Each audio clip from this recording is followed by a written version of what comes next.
And as I announced earlier that Minister Mary Ng will be our special guest today on our Parvasi radio show. So she's online with me, and all we know that Minister Ng is actually, you know what, she was born in Hong Kong and came to this country when she was too young. And her parents actually immigrated to Canada from Hong Kong. She studied here and then joined politics after doing Bachelor of Arts and getting a degree in political science also, and working at the provincial level. So we have interviewed her a couple of times earlier also, and I'm really delighted always to talk to her because she's another success story of an immigrant family which came all the way from the other part of the world. But she has risen up to this height, this level in politics. And now, you know what? She is heading Ministry of International Trade, Export Promotion, Small Businesses, Economic Development, and many more. Minister, welcome to Radio Parvasi. Hello. It is so terrific to be here back on Parvasi, and so good to talk to you, my friend, and to all of the listeners of Parvasi. Okay, thank you. It's always nice to talk to you because I always say you are another success stories of all those people who came to this country. You were very young. Your parents, I remember they worked very hard. You got education here. You joined politics, and now you are representing Canada all over the world. Well, I think that my story is so similar to so many stories of immigrants who are here in Canada. I hope that, as someone who is an immigrant who grew up in a small business, who saw my parents work very hard, I was taught in that way as well to also work hard. But I always remember what my father and my mother used to say to me: you can do anything you want in this country, you must work hard. And you will achieve that. And I think that is the story of so many immigrants in this country. And so I'm very honored and very humbled to serve Canadians, of course, for Markham Thornhill, but indeed all Canadians across the country. Okay, so you have shared with me earlier also that how your parents were struggling to raise you were, I think you had 3 siblings, and how they were struggling while they were doing small business here in Toronto. And I think you understand the struggle of small businesses.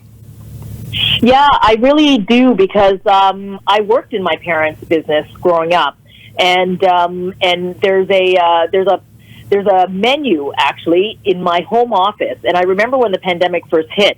And I remembered what it was like. I put myself in the shoes of those small businesses, like my own family. And I thought, my goodness, the doors are closed. The customers are not coming in. We have bills to pay. I have to raise my kids. How do I get through this?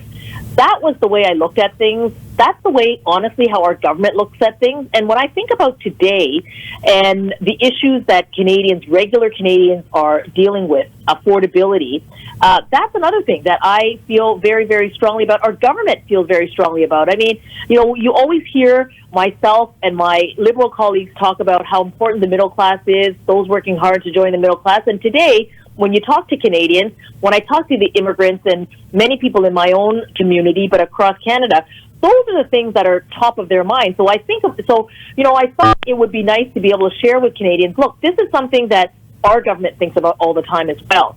The middle class, those working hard to join it, and having an affordability plan for Canadians. We know how hard it is today. We know how hard it is coming out of the pandemic and the difficulties for people. We know that for a lot of Canadian workers, they work very hard, but it's still hard to make ends meet. Here, the finance minister, has put forward the Canada Workers Benefit. On this benefit, it's about a little over $2,000, $2,400 that will go into the pockets of low-income families starting this year. That's going to help Canadians.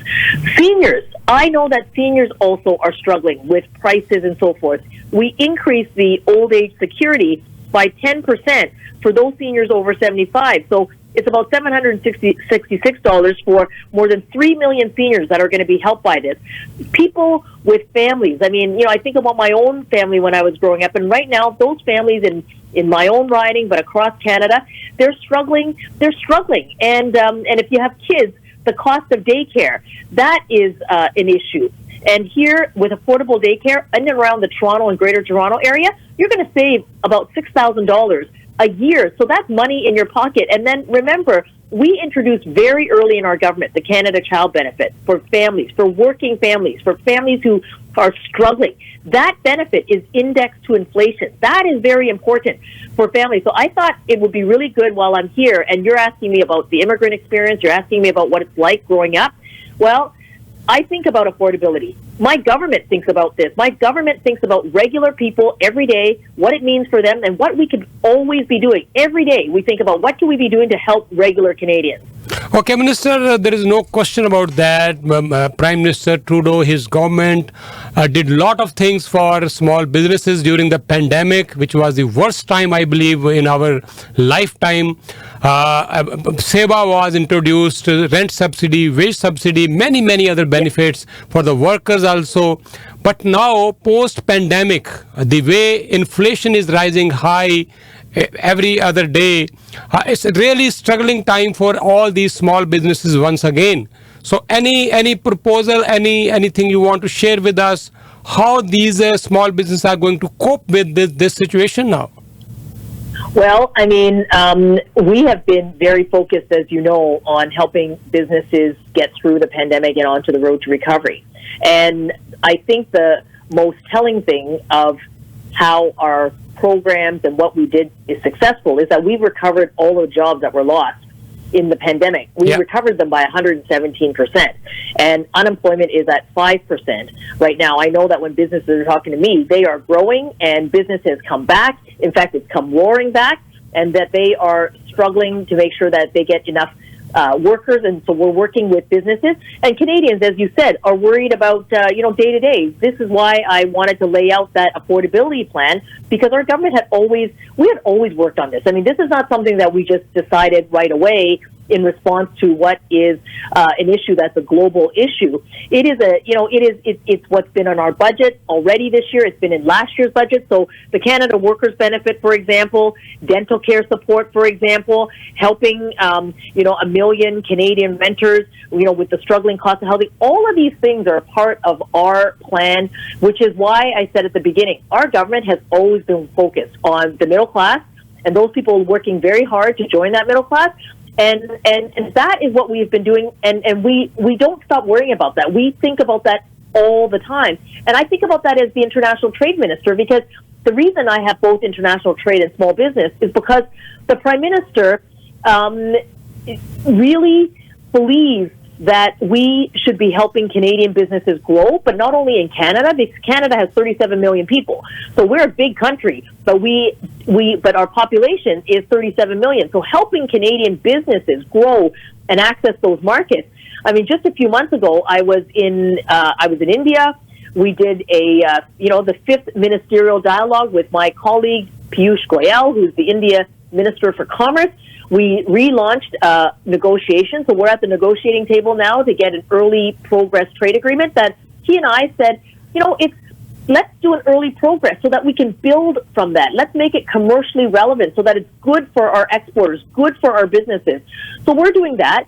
And the work that we're doing at I just came back from the WTO to continue to lean in as Canada, as a defender and a supporter of rules-based international trade. That's what we've been doing there as well. So a range of work to be done, but always focus on real Canadians and what this means for benefits to real Canadians and our families. Okay, Minister, you're talking about your visit to India. I remember when Prime Minister Manmohan Singh was here on G7 summit. I think G20 summit happened in Toronto. Stephen Harper was our Prime Minister at that time. I was very much present at that press conference, and they talked about free trade agreement between both the countries. So almost, I think, more than 15 years later now, Still, we are struggling with that. So Canada and India, our Prime Minister was there. I was also part of that delegation when Mr. Trudeau was in India. Again, we talked about free trade there too. But no, it's not happening. So there is a lot of potential between both the countries, and particularly when Canada don't have very good relations with China. So I think India can take the maximum advantage of that. So where we stand on this trade between both the countries? Yes, well, very important question. I'm so glad that you asked it, because this is exactly why both Minister Goyal and I, so Canada and India, are taking a little different of an approach, because those talks, the comprehensive talks, India being the big economy that it is, I think that what we decided we would do is be very practical. So instead of trying to, do this big thing that they've been doing for the last 15 years, what Minister Goyal and I have decided to do is we're going to pursue it, and we're going to make it practical. That's why I call it an early progress trade agreement. So we're going to do, we're going to take some early, we're going to do it in a modest way, and then we're going to build from there. We've already been at the negotiating table. Look, I was in India and we launched it, and that was just 2 months ago. About 2 weeks ago, I was at the WTO in Geneva. We took the opportunity, Minister Goyal and I, to have a trade discussion at the WTO so that we could do multilateral work, but we did Canada-India work. We're back at the negotiating table. There's another round in July, another round in August.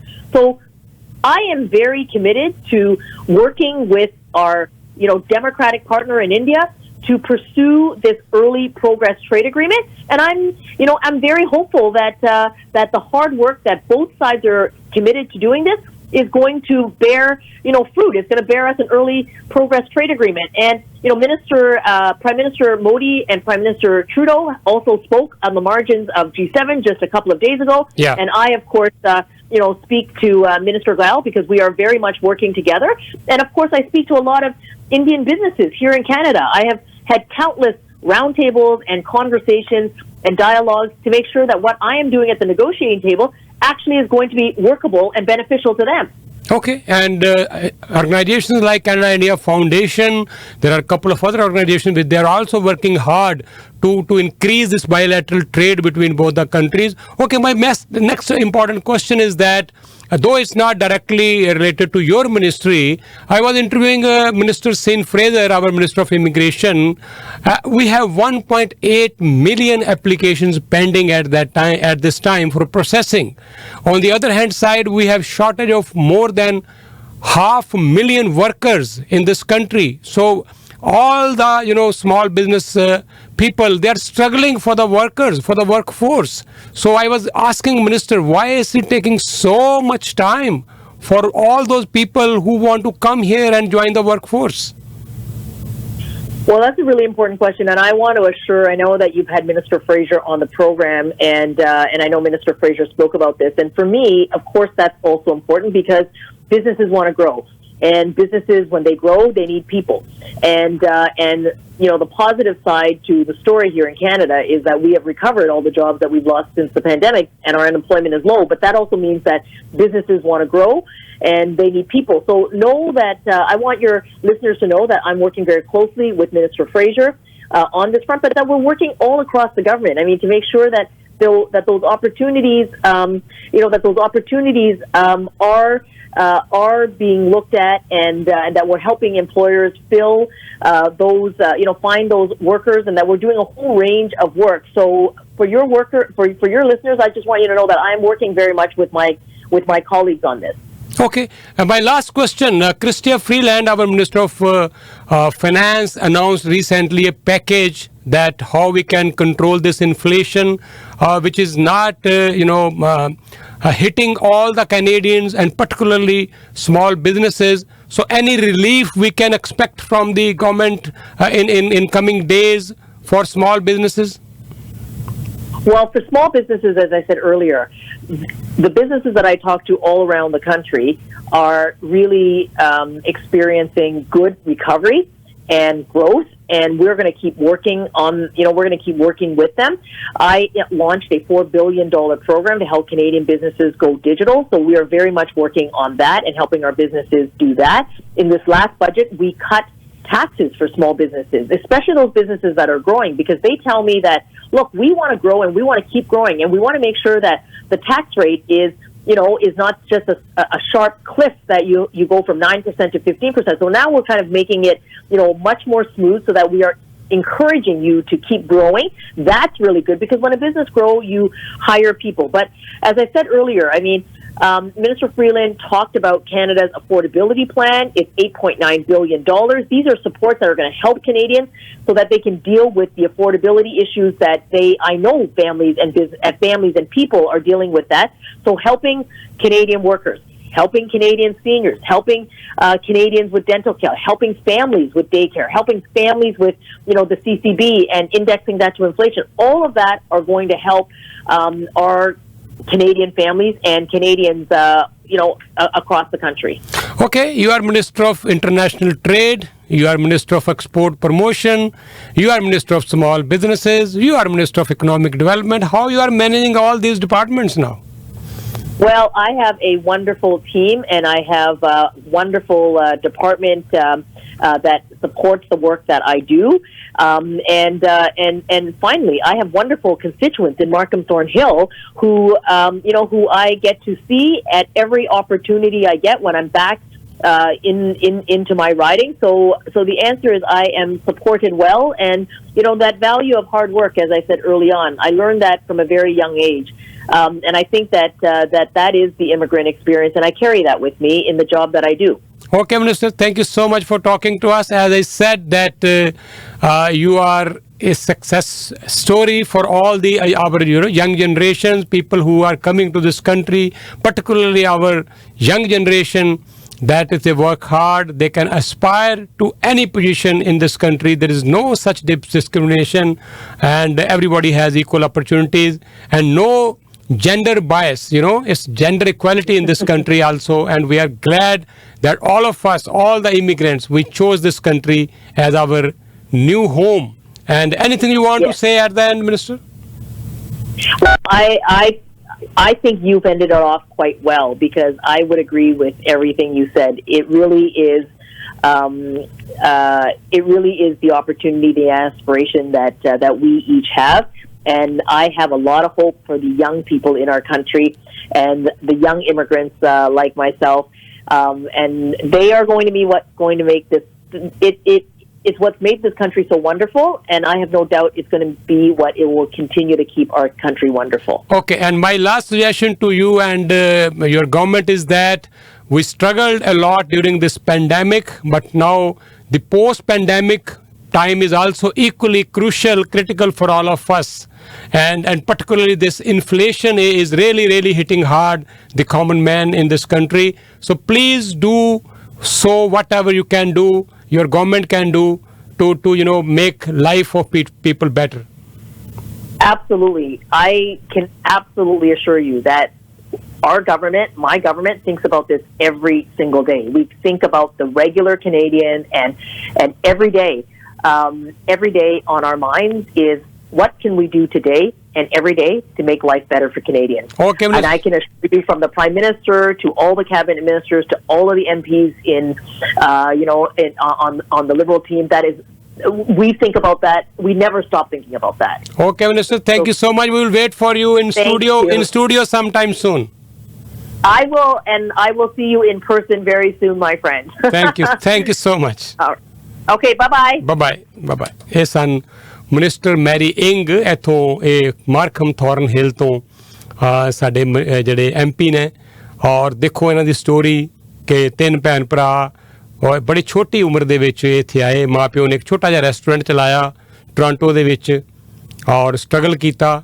ਇਹਨਾਂ ਨੇ family restaurant 'ਚ ਕਈ ਸਾਲ ਪਹਿਲਾਂ ਕੰਮ ਕੀਤਾ, ਫਿਰ ਇੱਥੇ ਪੜ੍ਹਾਈ ਕੀਤੀ ਯੂਨੀਵਰਸਿਟੀ ਟੋਰਾਂਟੋ ਤੋਂ, ਫਿਰ ਇਹਨੇ ਪੋਲੀਟੀਕਲ ਸਾਇੰਸ ਡਿਗਰੀ ਹਾਸਲ ਕੀਤੀ ਔਰ ਪ੍ਰੋਵਿੰਸ਼ੀਅਲ ਲੈਵਲ 'ਤੇ ਵੀ ਕਾਫੀ ਕੰਮ ਕੀਤਾ।